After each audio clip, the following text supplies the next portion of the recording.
To the top, we have the Samsung S95B. To the bottom, we have the Sony A95L. I'm going to walk you through a little bit of what I'm seeing here in each example. So both TVs have been fully calibrated to their maximum potential. And so right now, this is a weird comparison for me personally. So Samsung has stronger highlight detail. You can probably see it. Maybe you can't on YouTube, so I'll just try to describe what I'm seeing here. Just keep in mind, cameras will not show you 100% of the story, so if you see something in anyone's videos, not just mine, that looks a little off here or there, that's not always what it looks like in person, so you need to ask that person what they actually saw. So what I'm seeing right now is if you look at the arms, there's a strong illuminated path here, and it glows. Same thing for the dress. It glows to such a level that this Sony at the bottom just does not glow like. In addition, you can see little highlights like what's on the crown, way stronger on the Samsung, where Sony, again, not as strong with that.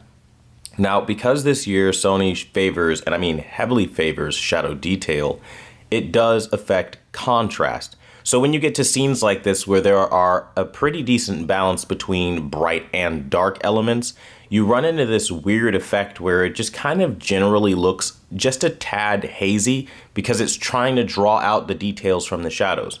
Now this can be made apparent when we look at the water. The water has way more detail and you're able to see a bit more in the way of color gradients on the Sony, where Samsung, because they're trying to keep the dark parts of the water dark, they are going to crush out some parts of that information, but it also does still give you gradations,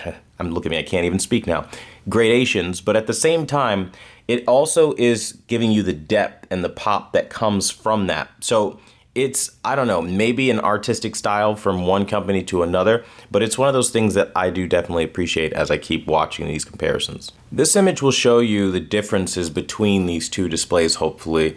Again, I'm not sure what YouTube is going to show you, so just try to follow along with what I'm saying. And when you look at the top on the Samsung S95B, it's the highlight placement that comes in for the win. So as the sun is beaming down on the characters, you can kind of see all of that on the face, on the back, literally everything to deal with where a highlight should be placed on the characters, and where the shadows are drawn on the characters' outline, you can see those shadows falling appropriately.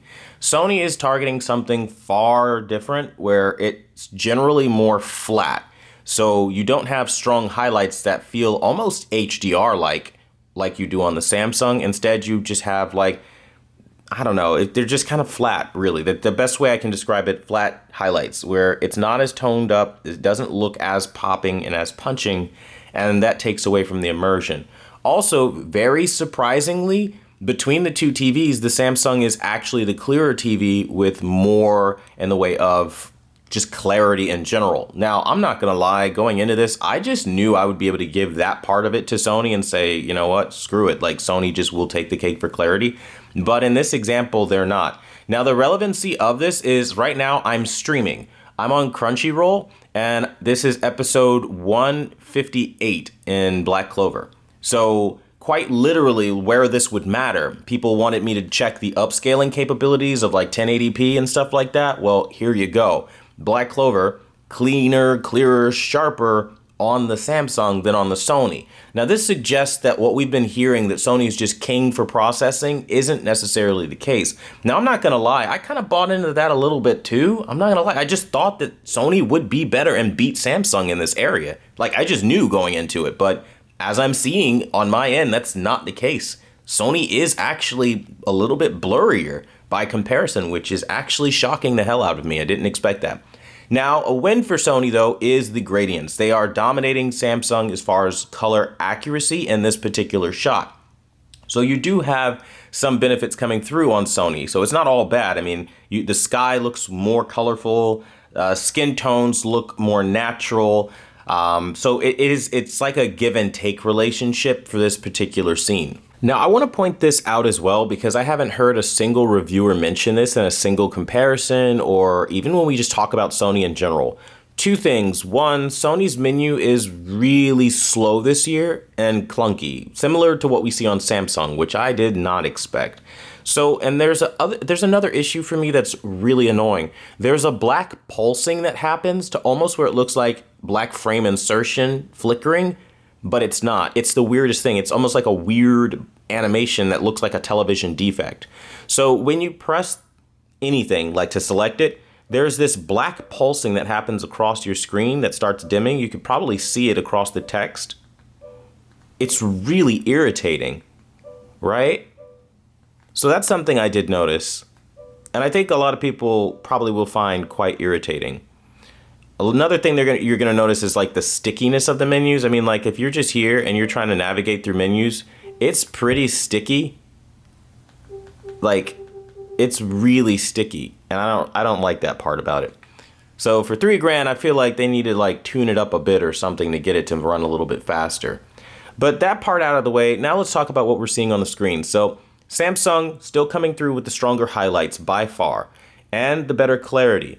Lines are sharper around characters, and to specify, the reason we're doing this particular comparison with anime for, again, two reasons. One, anime is extremely colorful and you can see a wide array of color and gradients.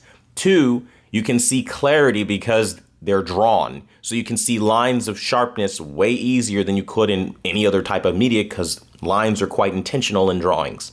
So with that out of the way, we can see the Samsung S95B at the top, giving you the brighter image, sharper image, and Sony at the bottom. They are still giving you a good image as well, but they're not quite as colorful as what we have on the Samsung in this particular example. One thing that really sticks out to me is the purple in the shirt, looking really nice here, but not as nice here. Typical with Sony, they do target a cooler color temperature. Even post-calibration, you're not getting around that. You'll notice things like the green in the guy's collar here versus the green there.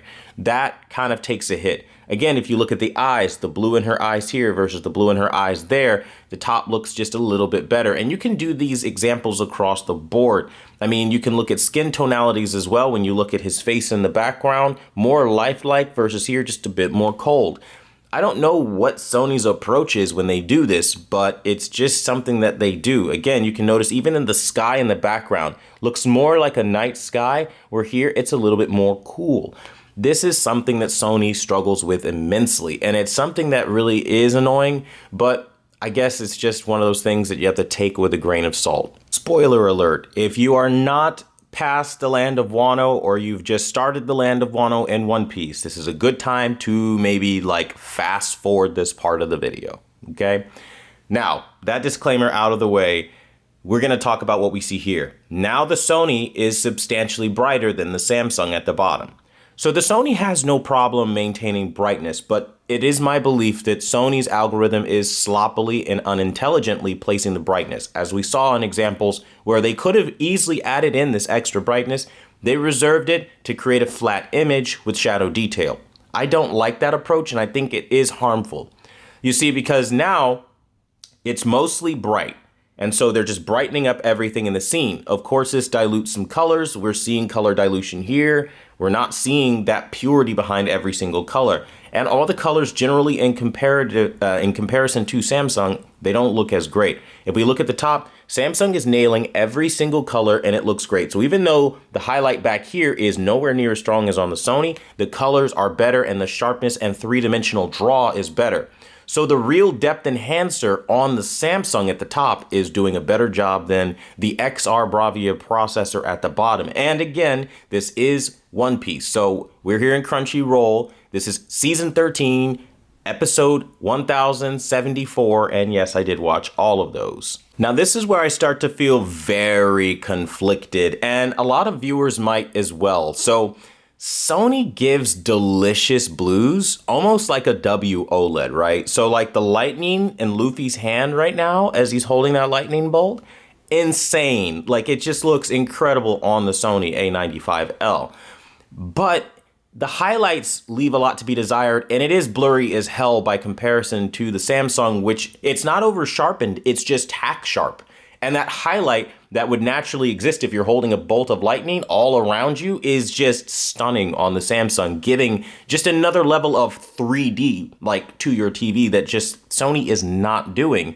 And this is something that's really disappointing, especially as we talk about streaming. This is gonna be one of those things that is gonna continuously be not like an irritant, but very difficult to nail down like a definitive winner, because on the one hand, when you get to a really bright scene, you're going to have all the color on the Sony because they're not juicing up the highlight on the face, which will eventually take away color. As we see on the Samsung, color is taken away.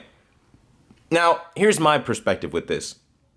If there's a bright flash of lightning popping off, like in this scene, you're not going to see the color. It's going to be a flash of lightning and it's going to like be blinding. So that effect should show up in your content. And then of course, when the effect goes away, then the color returns like it does on the Samsung, where Sony, they just give you a faint flash, but all the color. And I don't really know that I like that because the impact is felt way more on the Samsung when there's this blinding bright highlight that comes in, and instead of something that kicks off at maybe like, I don't know, like 400 nits. Again, don't know what you guys are gonna see, but at the top we have the Samsung coming through with way more contrast and clarity, to the point now where it actually looks like the $3,000 television by like a lot. And the Sony at the bottom is just blurry as all hell. Like, this is massive because again, we're streaming One Piece episode 1074. Bro, like, what is actually happening? Like, I'm not joking when I tell you, I just knew I could give this to Sony. The one thing, the one positive, really great thing that they were great at, upscaling. Nope. They're getting their asses handed to them right now. What is happening? Like, Samsung is sharper in every perceivable way.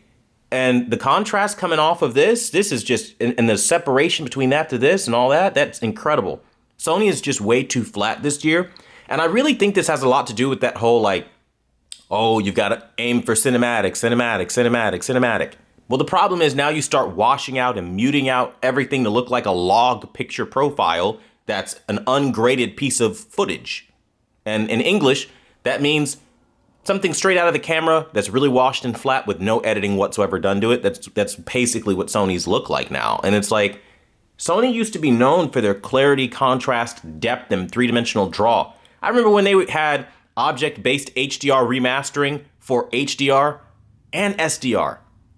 And now look at us, like SDR is like losing that three-dimensional draw. And here's the thing that really like sticks with me and like resonates with me personally, okay? Sony is charging way more than everybody else for their quantum dot TV. Like as if they have any right to do so or ground or leg to stand on to do so. I mean, look at the difference. It's actually stupid. So now we are here with YouTube and we are checking out what streaming is like. And I'm gonna tell you right now, I'm really shocked.